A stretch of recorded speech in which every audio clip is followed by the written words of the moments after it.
সূরা শুরার 13 নম্বর আয়াতে যে আল্লাহ বলেছেন আকিমুদ্দিন, এখানে দিন শব্দকে আল্লাহ কোন অর্থে ব্যবহার করেছেন? বিশুদ্ধ, ইসলামের বিশুদ্ধ মতবাদ। সূরা মায়েদার 3 নম্বর আয়াতে আল্লাহ বলেছেন আল ইয়াউমা আকমালতু লাকুম দীনাকুম, এখানে দিন অর্থ কি বিশুদ্ধ মতবাদ না ইসলামের বিধিবিধান? দুইটা উদাহরণের দ্বারা কি বুঝতে পারলেন আল্লাহ দিন শব্দকে কোরআনের বিভিন্ন আয়াতে একই অর্থে ব্যবহার করেন না, বিভিন্ন আয়াতে বিভিন্ন অর্থে ব্যবহার করেন। সূরা মায়েদার 3 নম্বর আয়াতে যে আল্লাহ বলেছেন আল ইয়াউমা আকমালতু লাকুম দীনাকুম, এখানে দিন শব্দকে ইসলামের বিধিবিধান অর্থে ব্যবহার করেছেন। তাই আয়াতের অর্থ দাঁড়ালো বিদায় হজের ভাষণের দিন আমি তোমাদের ইসলামের বিধিবিধানকে পরিপূর্ণ করে দিলাম। তোমাদের নবীর বিদায় হজের ভাষণের দিন ইসলামের যাবতীয় বিধিবিধানকে পরিপূর্ণ করে দিলাম। গেল দুইটা ব্যাখ্যা সাপেক্ষ শব্দের সংক্ষিপ্ত ব্যাখ্যা। একটা ব্যাখ্যা সাপেক্ষ শব্দ ছিল আজকে বলতে কোন দিন, জবাব হইল বিদায় হজের ভাষণের দিন। আর একটা ব্যাখ্যা সাপেক্ষ শব্দ ছিল আমাদের দিন বলতে আল্লাহ কি বুঝালেন, এখানে আল্লাহ আমাদের দিন বলতে ইসলামের বিধিবিধান বুঝালেন। বাকি রইল আর একটা কথা, পরিপূর্ণ বলতে আল্লাহ কি বুঝালেন। ইসলামের বিধিবিধান যে আল্লাহ আমাদের নবীর বিদায় হজের ভাষণের দিনে পরিপূর্ণ করে দিলেন, পরিপূর্ণ বলতে কি বুঝালেন? এখানে পরিপূর্ণ বলতে বুঝালেন ইসলামের বিধিবিধান মানব জীবনের সব সমস্যার সমাধান। এই হইল পরিপূর্ণতার অর্থ। ইসলামের বিধিবিধান মানব জীবনের সব সমস্যার সমাধান, এই হইল পরিপূর্ণতার অর্থ। তবে হযরত আদম আলাইহিস সালাম থেকে নিয়ে মুহাম্মদুর রাসূলুল্লাহ সাল্লাল্লাহু আলাইহি ওয়াসাল্লাম পর্যন্ত সমস্ত নবী রাসূল একমাত্র ইসলাম ধর্ম প্রচার করেছেন। সমস্ত নবী রাসূল কতগুলি ধর্ম প্রচার করেছেন? একটি মাত্র, নাম হলো ইসলাম।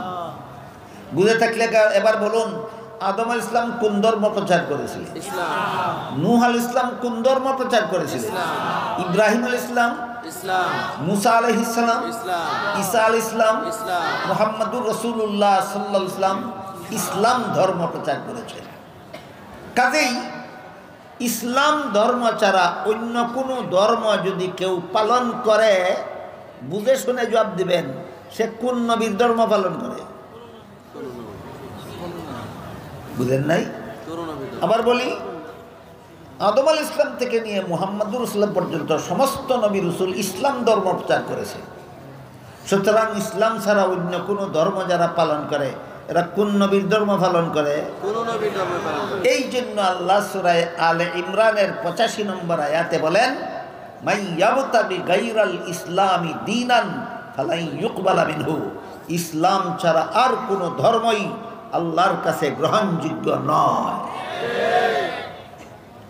কিন্তু এখানে আবার আরেকটা প্রশ্ন আছে, সেটা হলো সূরাতুল বাকারার 256 নম্বর আয়াতে আল্লাহ বলেছেন লা ইকরাহা ফিদ্দীন, ধর্মের বেলায় বল প্রয়োগ চলবে না। সমস্ত ধর্মাবলম্বীদের যার যার ধর্ম পালনের স্বাধীনতা দিতে হবে। তাই প্রশ্ন জাগে, ইসলাম ছাড়া আর কোনো ধর্মই যদি আল্লাহর কাছে গ্রহণযোগ্য না হয় তাহলে পালন করার স্বাধীনতা দিলেন কেন? আর পালন করার স্বাধীনতাই যদি দিলেন তাহলে গ্রহণযোগ্য হবে না কেন? প্রশ্নটা কিন্তু সহজ নয়।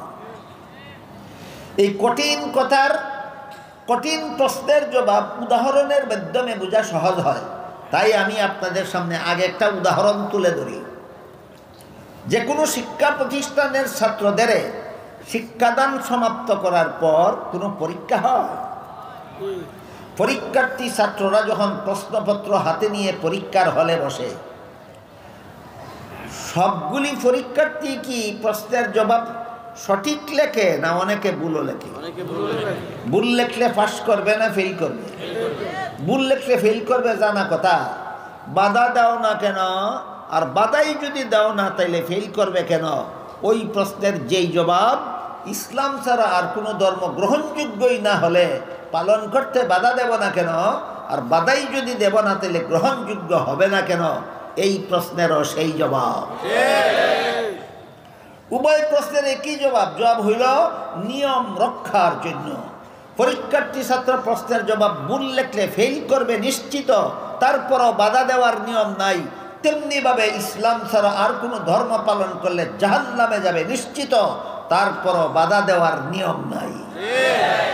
এই সুযোগে যদি কোনো ছাত্র ইচ্ছা মতো প্রশ্নের জবাব ভুল লেখে, তাহলে যেভাবে তার কপালে পরীক্ষার ফলাফল গুড়ার ডিম ছাড়া আর কিছু নাই, তেমনিভাবে কেউ যদি এই সুযোগে ইসলাম ছাড়া আর কোনো ধর্ম পালন করে, তার কপালেও পরকালে জাহান্নাম ছাড়া আর কিছু নাই। এই কথাগুলি পরিষ্কারভাবে আলোচনা না হওয়ার কারণে, পরিষ্কারভাবে সমস্ত মুসলমানের জানা না থাকার কারণে মারাত্মক রকমের একটা শয়তানি স্লোগান সমাজে চালু হয়ে গেছে। সেটা হইল ধর্ম যার যার, উৎসব সবার।